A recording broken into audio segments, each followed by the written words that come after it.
నమస్కారం. SDV news కి స్వాగతం. ముందుగా ఈనాటి ముఖ్య అంశాలు. విజయవాడ ఏ కన్వెన్షన్ లో భేటీ అయిన కూటమి తరపున గెలిచిన ఎమ్మెల్యేలు, శాసనసభ పక్ష నేతగా చంద్రబాబును ఎన్నుకున్న ఎమ్మెల్యేలు. గత 5 ఏళ్లుగా ఏపీ విపత్కర పరిస్థితులు ఎదుర్కొందన్న జనసేనాని పవన్ కళ్యాణ్, ఎన్డీఏ కూటమి సీఎం అభ్యర్థిగా చంద్రబాబును ప్రతిపాదించిన పవన్ కళ్యాణ్.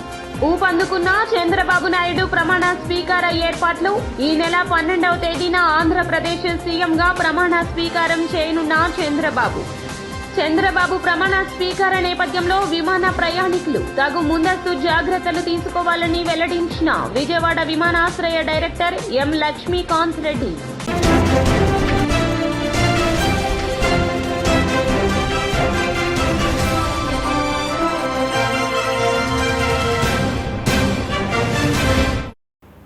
ఇక డీటెయిల్స్ చూస్తే తెదేపా, జనసేన, భాజపా కూటమి శాసనసభ పక్ష సమావేశం జరుగుతుంది. కూటమి తరపున గెలిచిన ఎమ్మెల్యేలు విజయవాడ ఏ కన్వెన్షన్ లో భేటీ అయ్యారు. చంద్రబాబును శాసనసభ పక్ష నేతగా ఎంచుకున్నారు. చంద్రబాబును సీఎం అభ్యర్థిగా పవన్ కళ్యాణ్ ప్రతిపాదించారు. ఈ ఏకగ్రీవ తీర్మానాన్ని కూటమి నేతలు గవర్నర్ కు పంపనున్నారు. ప్రభుత్వ ఏర్పాటుకు కూటమికి గవర్నర్ ఆహ్వానం పంపనున్నారు. బుధవారం ఉదయం 11:27 సీఎంగా చంద్రబాబు ప్రమాణ స్వీకారం చేయనున్నారు.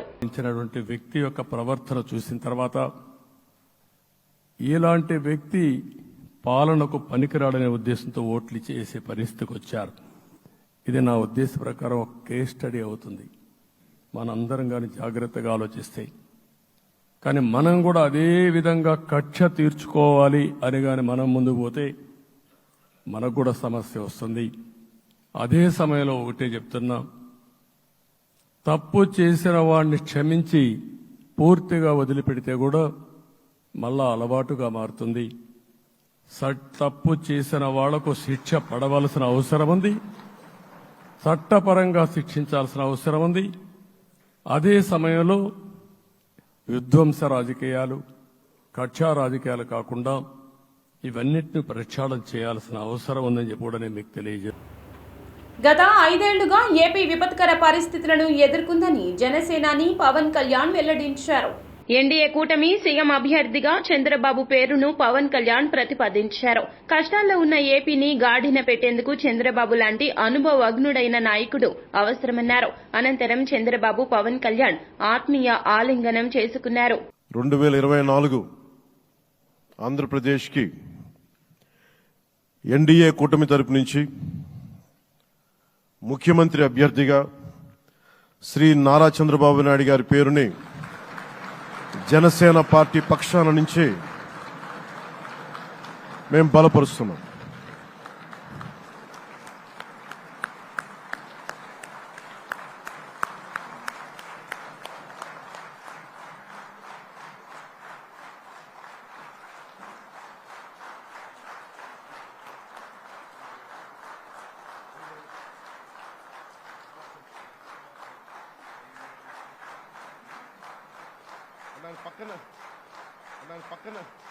ఇది నేను ఆయన పక్కన పెట్టుకుని చెప్పాలి. ఆయన నలిగిపోయారు. జైల్లో చూశాను ఆయన్ని. పాపం భువనేశ్వర్ గారి బాధను చూశాను. నేను అనుకున్నాను, అమ్మ మీరు కన్నీళ్లు పెట్టకండి, మంచి రోజులు వస్తాయని చెప్పిన మంచి రోజులు వచ్చినాయి. వారికి మనస్ఫూర్తిగా వారికి నా హృదయపూర్వక శుభాకాంక్షలు. మీరు అద్భుతమైన పాలన ఇవ్వాలి అందరికీ మనస్ఫూర్తిగా మీకు నేను తెలియజేసుకున్నాను సార్. చంద్రబాబు ప్రమాణ స్వీకారోత్సవానికి ఏర్పాట్లు ఊపందుకున్నాయి. ఈ నేపథ్యంలో రాష్ట్రంలో కూటమి ప్రభుత్వ ఏర్పాటు దిశగా ప్రయత్నాలు జరుగుతున్నాయి. ఈ క్రమంలోనే చంద్రబాబు ప్రమాణ స్వీకారానికి ఏర్పాట్లు ఊపందుకున్నాయి. ఈ నెల 12న చంద్రబాబు ఆంధ్రప్రదేశ్ సీఎంగా ప్రమాణ స్వీకారం చేయనున్నారు. తొలుత ఈ నెల 9వ తేదీనే చంద్రబాబు ప్రమాణ స్వీకార కార్యక్రమం ఉంటుందని భావించినప్పటికీ తాజాగా పరిణామాల నేపథ్యంలో అందులో మార్పు చోటు చేసుకుంది. సీఎం ప్రమాణ స్వీకారం నేపథ్యంలో విమాన ప్రయాణికులు ముందస్తు జాగ్రత్తలు తీసుకోవాలంటూ విమానయాన డైరెక్టర్ ఎం లక్ష్మీకాంత్ రెడ్డి వెల్లడించారు. ఈ ప్రమాణ స్వీకారోత్సవ వేడుకలకు ప్రధాని నరేంద్ర మోదీ సహా పలువురు ప్రముఖులు హాజరు కానున్న నేపథ్యంలో భద్రతా కారణాల రీత్యా జాతీయ రహదారిపై ట్రాఫిక్ స్తంభించే అవకాశం ఉందన్నారు. కావున 12వ తేదీన ఉదయం 10 గంటల నుంచి సాయంత్రం 4 గంటల వరకు షెడ్యూల్ చేయబడిన విమానాల్లో ప్రయాణించే ప్రయాణికులు 12వ తేదీ ఉదయం 9:30 గంటల్లోపు విమానాశ్రయానికి చేరుకోవాలంటూ సూచించారు. ఈ నెల 17వ తేదీ నుండి అసెంబ్లీ సమావేశాలు ప్రారంభం కానున్నాయి. 4 రోజుల పాటు కొనసాగే మొదటి సెషన్లో తొలి రోజు ఎమ్మెల్యేల ప్రమాణ స్వీకారం, రెండవ రోజు స్పీకర్ ఎన్నిక ఉండనుంది. ఇక ఈ సెషన్లోనే ల్యాండ్ టైటిలింగ్ యాక్ట్ ఉపసంహరణ బిల్లును ప్రభుత్వం ఆమోదించనున్నట్లు తెలుస్తోంది. ఎన్నికల ఫలితాల అనంతరం ఆంధ్రప్రదేశ్లో జరుగుతున్న ఘటనలపై టీడీపీ అధికార ప్రతినిధి కొమ్మారెడ్డి పట్టాభి స్పందించారు.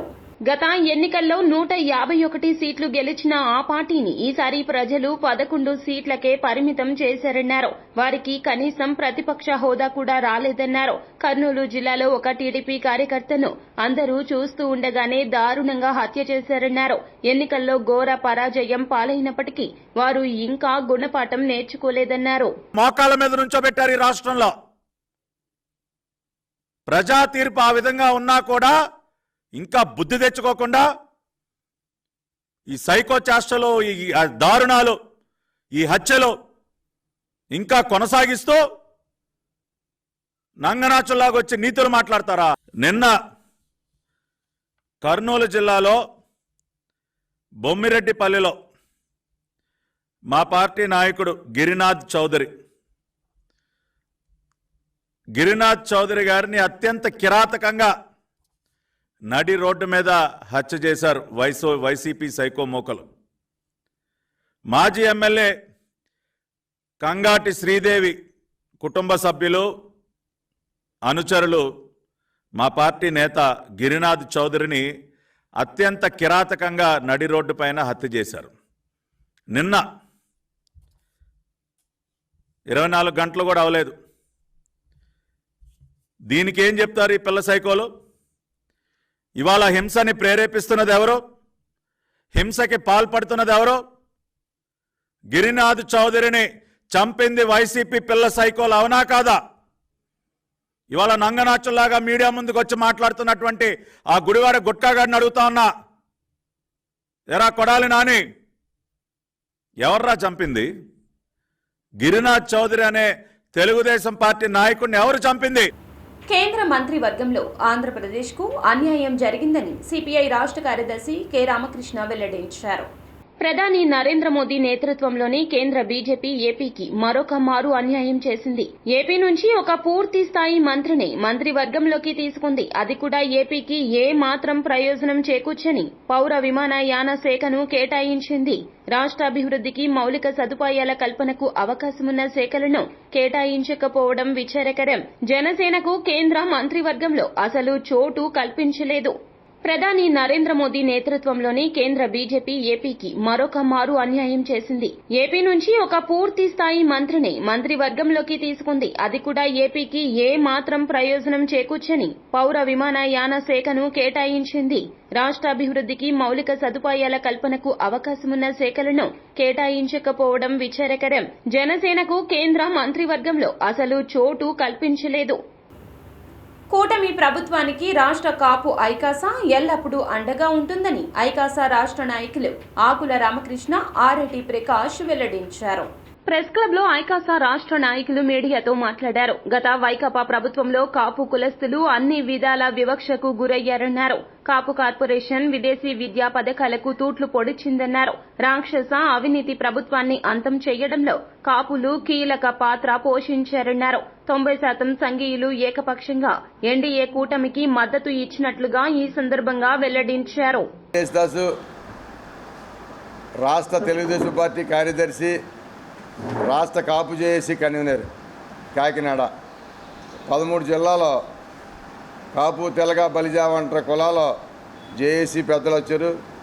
చిత్తూరు, నెల్లూరు, ప్రకాశం, ఒంగోలు, విశాఖపట్నం, విజయనగరం, శ్రీకాకుళం, విజయవాడ, పశ్చిమ గోదావరి, తూర్పుగోదావరి, ఈ ఉమ్మడి 13 జిల్లాల పెద్దలు కూడా ఈ కూటమి గెలుపుకి 13 జిల్లాలు తిరిగి కాపు, తెలగ, బలిజ వంటి జాతి ప్రయోజనాలతో పాటు ఈ రాష్ట్ర ప్రయోజనాలు కూడా మా జాతి కాపాడాలని ఒక ఆలోచనతో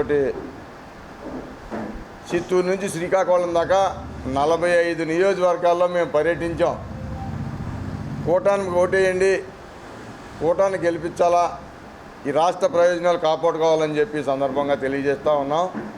ఆ రోజు చెప్పిన దానికి మరి రేపు చంద్రబాబు నాయుడు గారి ప్రమాణ స్వీకారం సందర్భంగా ముందుగా అడ్వాన్స్గా చంద్రబాబు నాయుడు గారికి, పవన్ కళ్యాణ్ గారికి, మరి నిన్న నరేంద్ర మోడీ గారు ప్రమాణ స్వీకారం చేసిన వారికి కూడా ఈ కాపు తెలగ బలిజ ఒంటరి జేఏసీ తరఫున ఒక రాక్షస పాలన, ఒక కక్ష సాధింపు పాలన, ఒక అవినీతి పాలన, ఒక అర్ధరహితమైన పాలన, ఒక అసహజమైన పాలన మనం 5 ఏళ్ళు కూడా భరించాం.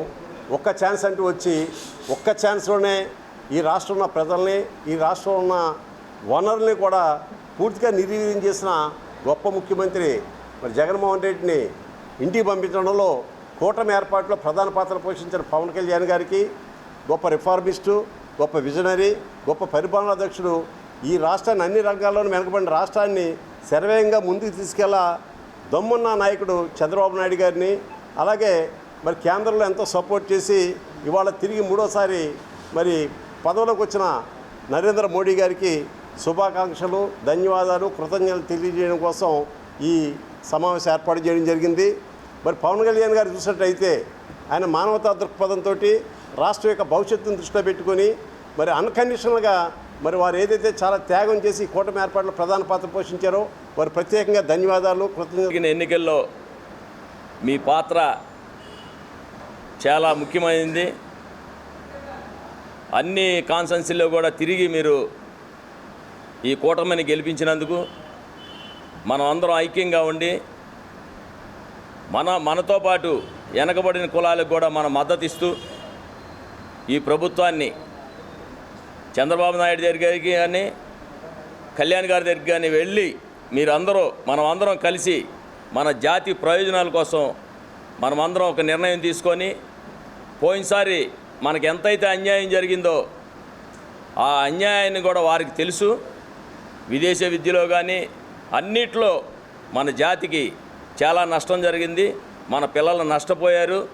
అలాగే బీసీ, మైనార్టీ, ఎస్సీలు కూడా ఈ ప్రభుత్వంలో నష్టపోయారు. కాబట్టి మనతో పాటు వాళ్ళని కూడా మనం చేపట్టుకొని తీసుకొని వెళ్ళి వాళ్ళ ప్రయోజనాలు కూడా మనం కాపాడుతూ మన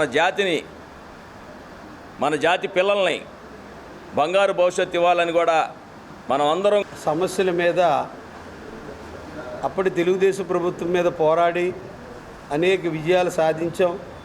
కానీ తర్వాత జరిగిన పరిణామాల్లో జగన్ గారి హయాంలో జరిగినటువంటి నష్టాన్ని వివరిస్తూ మొన్న సార్వత్రిక ఎన్నికల్లో రాష్ట్ర వ్యాప్తంగా అటు శ్రీకాకుళం, చిత్తూరు వరకు కూడా అనేక నియోజకవర్గాలు పర్యటించి ఈ కాపు తెలగ బలిజ కొంటరి కులాలకు జరిగిన అన్యాయం, అదే రకంగా పౌర సమాజానికి జరిగిన నష్టం, 3వ అంశంగా రాష్ట్ర అభివృద్ధి విషయం, ఈ 3 అంశాల మీద కూడా విస్తృతంగా ప్రజలను చైతన్యపరచడం జరిగింది.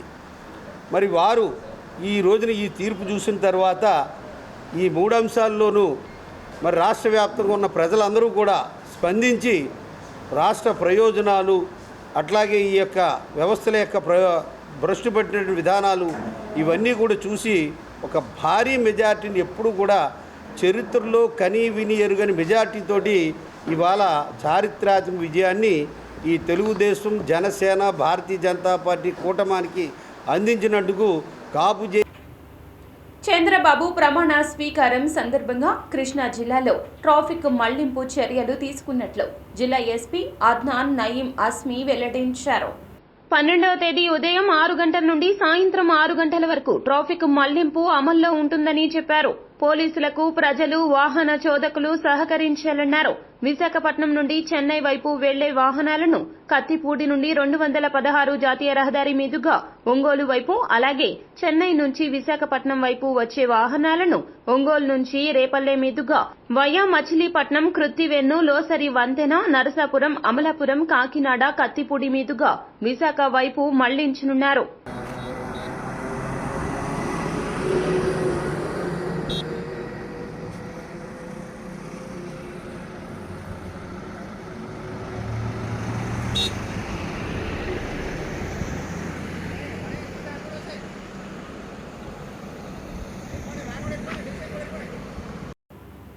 వైకాపా ప్రభుత్వంలో బీసీలకు తీవ్ర అన్యాయం జరిగిందని బీసీ సంక్షేమ సంఘం రాష్ట్ర అధ్యక్షులు కేసన శంకర్రావు వెల్లడించారు. ప్రెస్ క్లబ్ లో ఏర్పాటు చేసిన విలేకరుల సమావేశంలో మాట్లాడారు. వైకాపా ప్రభుత్వంలో అన్ని పోస్టుల్లోనూ ఒకే వర్గానికి ప్రాధాన్యత ఇచ్చారన్నారు. త్వరలో ఏర్పడబోయే కూటమి ప్రభుత్వంలోనైనా ఇలాంటి అన్యాయం జరగకుండా చంద్రబాబు చర్యలు తీసుకోవాలన్నారు. మంత్రివర్గం నామినేటెడ్ పాలనా అధికారుల పోస్టుల్లో జనాభా తమాషా ప్రకారం బీసీలకు 50% చోటు కల్పించాలంటూ విజ్ఞప్తి చేశారు. రాష్ట్ర బీసీ సంక్షేమ సంఘం అధ్యక్షుడిగా కేసన శంకర్రావు నేను మరి ఇటీవల 2024 సార్వత్రిక ఎన్నికల్లో ఎన్డీఏ కూటమి ఘన విజయం సాధించినందుకు బీసీ సంక్షేమ సంఘం తరఫున అన్ని పార్టీలకు కూడా మేము హృదయపూర్వకమైనటువంటి ధన్యవాదాలు తెలియజేస్తా ఉన్నాం. అదేవిధంగా గతంలో జగన్మోహన్ రెడ్డి గారు పరిపాలనలో బీసీలకి సముచితమైనటువంటి స్థానం దక్కలేదు. పదవుల్లో కూడా చాలా తీవ్రంగా అన్యాయం జరిగినటువంటి విషయాన్ని కూడా మీ దృష్టికి తీసుకొస్తా ఉన్నాం.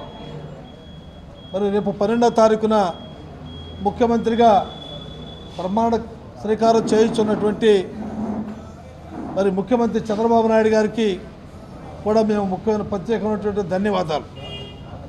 దేశ ప్రధాని నరేంద్ర మోడీ గారు కూడా నిన్న ప్రమాణ స్వీకారం చేసినందుకు వారికి కూడా ధన్యవాదాలు తెలియజేస్తా ఉన్నాం. మరి ఎన్డీఏ కూటమి ఇంత ఘన విజయాన్ని సాధించిందంటే మేమందరం కూడా కేసన శంకర్రావు గారు మా అధ్యక్షుల వారి ఆధ్వర్యంలో రాష్ట్రంలో ఉన్నటువంటి కూటమిలో ఉన్న బీసీ నాయకులందరి ఎదుగుదలకి వారి గెలుపుకి మరి పాటుపడి ఆ విజయంలో ముఖ్య భూమిక పోషించడం జరిగింది. ఈ రోజున మరి కేంద్రంలో ఎన్డీఏ ప్రభుత్వం చూస్తే 72 మంది మంత్రి పదవులు ఇస్తే దానిలో బీసీలకు 27, ఎస్సీలకి 10, ఎస్టీలకు 5, మైనార్టీలకు 5, నియర్లీ 65% ఎస్సీ బీసీ మైనార్టీలకి మరి ప్రాధాన్యత ఇవ్వడం జరిగింది. అదేవిధంగా రాష్ట్రంలో కూడా తెలుగుదేశం ప్రభుత్వం కూటమిలో మరి ఉన్నారు కాబట్టి ఆ యొక్క లెక్క ప్రకారం బీసీలకు తగు ప్రాధాన్యత ఇవ్వాలని చెప్పేసి మేము డిమాండ్ చేస్తూ ఉన్నాం. గత ప్రభుత్వం ఏదైతే బీసీలకు మేము ఎక్కువ సీట్లు ఇచ్చామని చెప్పడం జరిగింది తప్పితే మినిస్టర్ పదవి ఇచ్చారు కానీ మినిస్ట్రీ అనేది వాళ్ళ దగ్గరే పెట్టుకోవడం జరిగింది. దానివల్లే ఈ రోజున ఒక్క మినిస్టర్ అనేవాళ్ళు కూడా గెలవలేని పరిస్థితుల్లో ఉన్నారు. అటువంటి పరిస్థితి లేకుండా మరి బీసీలకు సముచితమైన స్థానాన్ని కల్పించి వారి హక్కులకి వారి స్వేచ్ఛకి భంగం కలగకుండా పూర్తిగా వారికి వారి అధికారాన్ని అప్పజెప్పి మరి బీసీల పట్ల తమకున్న చిత్తశుద్ధిని చాటుకోవాలని చెప్పేసి అదేవిధంగా మరి ఈ రోజున రామ్మోహన్ నాయుడు గారు చిన్న వయసులో తెదేపా హింసను ఎప్పుడూ ప్రేరేపించదని టీడీపీ అధికార ప్రతినిధి కొమ్మారెడ్డి పట్టాభి వెల్లడించారు. మంగళగిరిలోని పార్టీ కార్యాలయంలో నిర్వహించిన మీడియా సమావేశంలో ఆయన మాట్లాడారు. ఐపీసీ సెక్షన్ల పవర్ ఏంటో చూపిస్తాం, లోకేష్ రెడ్ బుక్ రియాలిటీ ఏంటో చూపిస్తాం, అవినీతి పరులైన అధికారులపై చర్యలు తప్పవు. గత 5 ఏళ్లలో వైకాపా నాయకులు అరాచకాలు సృష్టించారు. ఆనాడు వైకాపాకు ప్రజాస్వామ్యం గుర్తుకు రాలేదా? లోకేష్ పాదయాత్రపై 22 సార్లు దాడి చేశారంటూ విమర్శించారు. ప్రజాస్వామ్యాన్ని బ్రతికించాం మేము. అటువంటి మాకు ప్రజాస్వామ్యం యొక్క పాఠాలు మాకు చెప్తారా? ఇటువంటి దారుణాలు కొడిగాడుతో మీరు ప్రజాస్వామ్యం గురించి మాట్లాడతారా? నారా చంద్రబాబు నాయుడు గారు మాకు ఒక క్రమశిక్షణ అలవాటు చేశారు. ప్రజాస్వామ్య విలువల గురించి మాకు ఎన్నోసార్లు ఆయన హితబోధ చేశారు. ఇవాళ అందుకనే చెప్తా ఉన్నాం, మీరేమీ ప్యాంట్లు తడుపుకోక్కర్లేదు. ఇవాళ వచ్చి అయ్యో బాబు అని గుండెలు బాదుకుంటా ఉన్నారు. ఈ గుండెలు బాదుకునేటటువంటి పిల్ల సైకోలందరికీ చెప్తా ఉన్నా, తెలుగుదేశం పార్టీ పక్షాన, అరే బాబు మీరు ఎవరో ప్యాంట్లు తడుపుకోవద్దు.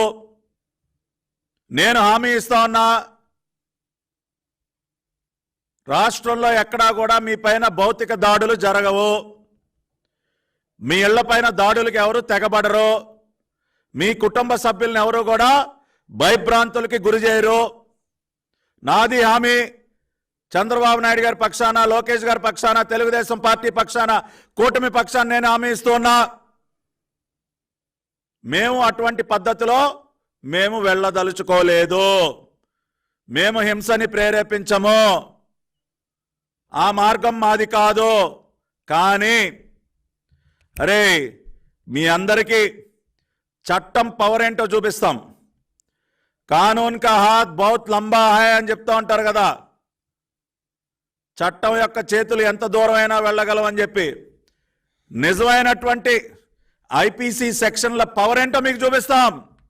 దానిలో ఎక్కడా కూడా పీఎం కిసాన్ నిధి విడుదల దస్త్రంపై ప్రధాని నరేంద్ర మోదీ ప్రమాణ స్వీకారం సందర్భంగా తొలి సంతకం చేశారు. ప్రధాని నరేంద్ర మోదీ అధ్యక్షతన కేంద్ర మంత్రివర్గం సమావేశమైంది. పీఎంఏవై కింద మరో 3 కోట్ల ఇళ్లు నిర్మించేందుకు తొలి కేబినెట్ భేటీ ఆమోదం తెలిపింది. నరేంద్ర మోదీ 3వసారి ప్రధాని అయ్యాక లోక్ కళ్యాణ్ మార్గ్లోని మోదీ నివాసంలో కేబినెట్ తొలిసారి సమావేశమైంది. ఈ సమావేశంలో మరికొన్ని కీలక నిర్ణయాలు తీసుకున్నారు. అంతకుముందు రైతులకు సంబంధించి పీఎం కిసాన్ నిధి విడుదల దస్త్రంపై మోదీ తొలి సంతకం చేశారు. హిందూపూర్ ఎమ్మెల్యే నందమూరి బాలకృష్ణకు మంత్రి పదవి కేటాయించాలని టీడీపీ నేతలు ఆకాంక్షించారు. బందర్ రోడ్ నిర్మల హృదయ భవన్లో ఎమ్మెల్యే నందమూరి బాలకృష్ణ జన్మదిన వేడుకలు కార్పొరేటర్ చంటి ఆధ్వర్యంలో ఘనంగా జరిగాయి. తెలుగుదేశం నేతల పక్షంలో చంటి కేక్ కట్ చేసి బాలకృష్ణకు దినోత్సవ శుభాకాంక్షలు తెలియజేశారు. అనంతరం ఆయన మాట్లాడుతూ నిరంతరం నిస్వార్థంగా తన తల్లి పేరు మీద ఉచితంగా వైద్య సేవలు అందిస్తూ మరొక వైపు ప్రజాప్రతినిధిగా ప్రజలకు సేవ చేస్తున్న బాలయ్యకు ఈ మంత్రివర్గంలో స్థానం కల్పించాలంటూ విజ్ఞప్తి చేశారు. ఇవాళ నిజంగా అద్భుతమైన వ్యక్తి. ఎందుకంటే క్యాన్సర్ హాస్పిటల్లో వాళ్ళ అమ్మగారు క్యాన్సర్తో చనిపోయారనే ఉద్దేశంతో, మరి ఇంకా ఎవరూ కూడా క్యాన్సర్తో చనిపోకూడదనే ఉద్దేశంతో ఆ క్యాన్సర్ హాస్పిటల్ పెట్టి అద్భుతంగా ఎంతో టెక్నాలజీతో మరి వాళ్ళ కొత్త టెక్నాలజీ తీసుకొచ్చి మరి ఆ క్యాన్సర్ని నయం చేసి ఇళ్లకు పంపించడం జరిగింది. ఎందుకంటే నేను కార్పొరేటర్ అవ్వకముందు ఒకసారి బాలకృష్ణ గారుతో నేను మాట్లాడలేదు, కానీ వేరే వాళ్ళతో ఇక్కడ ఎంపీ గారు మన గద్దె రామ్మోహన్ రావు గారు హయాంలో పంపించడం జరిగింది. గద్దె రామ్మోహన్ రావుతో చెప్పి ఇలా క్యాన్సర్ హాస్పిటల్కి పంపిస్తే నా డివిజను గట్టానిక డివిజను వాళ్ళు వస్తే నా దగ్గరికి అలా పంపిస్తే ఒక్క 15 రోజులు అక్కడ ఉండి నయమై వచ్చింది. ఇప్పటికీ బాగుంది. అంటే ఇప్పుడు 12 సంవత్సరాలు అవుతుంది ఆమె ఇక్కడికి బాగా నయమైంది. అంటే ఇది వాళ్ళు ఇంతకన్నా కావాల్సిందే ఉంది. ప్రజల ఆరోగ్యం, అదేవిధంగా మనుషుల్ని మరి ఏదో రకంగా మరి క్యాన్సర్ అంటే ఇవాళ పెద్ద రాక్షసపోతంలాగా చూసే రోజుల్లో కూడా మరి మనిషిని నయం చేసి పంపించడం అనేది మరి నిజంగా నందమూరి వంశానికి మరి అన్న నందమూరి తారక రామారావు గారు ఏదైతే ఆశయంతో పెట్టారో ఆశయాన్ని మరి నందమూరి బాలకృష్ణ గారు నెరవేరుస్తూ ఉన్నారు. అదేవిధంగా కూడా మరి ఆయన ఆరోగ్యాలు అష్టైశ్వర్యాలతో తొలతోగాలని, ఆయన మంత్రి కావాలని మా కోరిక. ఆయన కోరిక ఉందో లేదో మాకు తెలియదు. బాలయ్య బాబు గారు మంత్రి అవ్వాలనే మా కోరిక మాత్రం ఖచ్చితంగా ఉంది. అదేవిధంగా కూడా మరి 3 సార్లు ఎమ్మెల్యేగా గెలవడం అంటే అది మామూలు విషయం కాదు. కంటిన్యూస్గా మళ్ళీ వరుసగా 3 సార్లు గెలవడం, ఆ గెలుపులో కూడా మరి ఆ నియోజకవర్గంలోనే ఉండి పూజా కార్యక్రమాలు చేసుకుంటూ ఆ ప్రజలకు అందుబాటులో ఉండటం అనేది మరి బాలయ్య బాబు గారు నీతికి నిజాయితీకి పెట్టిందిగా మరి మనం అనుకోవాలి. మరి ఇంతకుముందు ముఖ్యమంత్రి కొడుకులను చూస్తే మనం ఎంతో అవినీతి చేశారు, కానీ ఈ నందమూరి తారక రామారావు కొడుకులు ఈ దేంట్లో కూడా అవినీతి మచ్చ వేయలేదు అనేది వేయలేరు కూడా. ఎందుకంటే వాళ్ళు ఆశించేవాళ్ళు కాదు, వాళ్ళు జనాలు ప్రేమించేవాళ్ళే తప్ప ఈ దేన్ని ఆశించేవాళ్ళు కాదు. ఏది కావాలో అమ్మవారు ఇస్తుంది. మన అందరికీ దేవుళ్ళు అంటే ఇష్టం, కానీ దేవుళ్ళకి బాలకృష్ణ అంటే ఇష్టం. ఎందుకంటే అంత భక్తుడు, అంత నిజాయితీపరుడు. మరి బాలకృష్ణ గారి పుట్టినరోజు సందర్భంగా మరి ఎన్నో కార్యక్రమాలు జరుగుతున్నాయి, ఎన్నో రాష్ట్రాల్లో, ఎన్నో దేశాల్లో కూడా. అలాగే మరి ఇక్కడ కూడా ఈ నిర్మలా భవన్లో మేము ఎప్పుడూ వస్తూ ఉంటాము. మరి 52వ డివిజను మన కార్పొరేటర్ సంటి గారు పర్టికులర్గా ఇప్పుడు మార్నింగ్ అంతా బిజీగా ఉన్నామనే ఉద్దేశంతో మేమంతా కూడా ఎన్టీఆర్ సర్కిల్ దగ్గర ఇవన్నీ కూడా చేసాము. ఇవాళ కావాలని ఇక్కడ పెట్టి ప్రోగ్రాం రావాలన్నా నువ్వు మరి మనం ఇట్లా కార్యక్రమం చేయాలి. ఈ నిర్మలా భవన్లో మన వాళ్ళందరికీ ఫ్రూట్స్, బనియన్స్, మరి తుళ్ళు ఇవన్నీ కూడా గిఫ్ట్గా ఇద్దాం, మనకి ఎప్పుడు ఆనవాయితీ కదని చెప్పి పిలిచారు. మరి చాలా సంతోషం. మరి ఆయన సంగతి మీకు తెలిసిందే. మరి నెంబర్ 1 డోర్ టు డోర్ తిరిగే వ్యక్తి. అది నెల రోజుల్లో ఒక రౌండ్ వేస్తూ ఉంటాడు మొత్తం. అటువంటి వ్యక్తి అతను ఫస్ట్ నుంచి ఇక్కడ మనతో ఉన్న వ్యక్తి, నాకు బాగా సన్నిహితుడు, స్నేహితుడు. మరి అట్లాగే మిత్రులందరినీ తీసుకుని నేను వచ్చాను. మరి ఈ కార్యక్రమానికి మనాడు దీన్ని జరిపిస్తున్నందుకు చాలా సంతోషపడుతున్నా, థ్యాంక్స్ చెబుతున్నా. మనాడు కూడా మాట్లాడతాడు. మరి బాలకృష్ణ గారి గురించి కూడా ఒకసారి చెబుతాం మీకు. మరి బాలకృష్ణ గారు మీకు తెలుసు, ఆయన సినీ నటుడే కాకుండా మరి ఒక బసవతారకం అనే హాస్పిటల్ చైర్మన్గా ఉండి ఇవాళ క్యాన్సర్ పేషెంట్లకి ఎంతమందికో కొన్ని వేల మందికి నెంబర్ 1 ట్రీట్మెంట్ ఆయన చేస్తున్నారంటే మరి వాళ్ళ అమ్మగారి పేరు మీద ఉన్న హాస్పిటల్ని మనకి చాలా సంతోషం. అది మేము కూడా ఎన్నో రికమెండేషన్ చేస్తూ ఉంటాం. అక్కడికి పేషెంట్లు వెళ్తానికి శ్రీకాకుళం నుంచి కూడా వైజాగ్ నుంచి కూడా ఫోన్లు చేస్తారు. మరి నేను ఇప్పుడు ఇక్కడ ఈ నిర్మలా భవన్ దగ్గర నుంచి కూడా మేమంతా పొద్దున కూడా నేను రిక్వెస్ట్ చేసాం. మా అందరి తరపు నుంచి కూడా ఆయన్ని విజయవాడలో కూడా ఒక మంచి క్యాన్సర్ హాస్పిటల్ పెట్టాలి, క్యాన్సర్ రోగులకి ఆయన ఉపయోగపడాలని కోరుకుంటున్నాం మేము. మరి అలాగే ఆయన హిందూపూర్లో వరుసగా 3 సార్లు ప్రజలు గెలిపించారు. అందుకని ఈ రోజంతా ఆయన అక్కడే ఉన్నాడు కావాలని. ఆయన బర్త్డే ఇవాళ అక్కడ చేసుకుంటున్నారు. వార్తలు ముగించే ముందు ముఖ్య అంశాలు మరోసారి.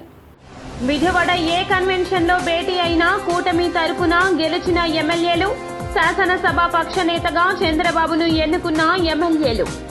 గత 5 ఏళ్లుగా ఏపీ విపత్కర పరిస్థితులు ఎదుర్కొందన్న జనసేనాని పవన్ కళ్యాణ్.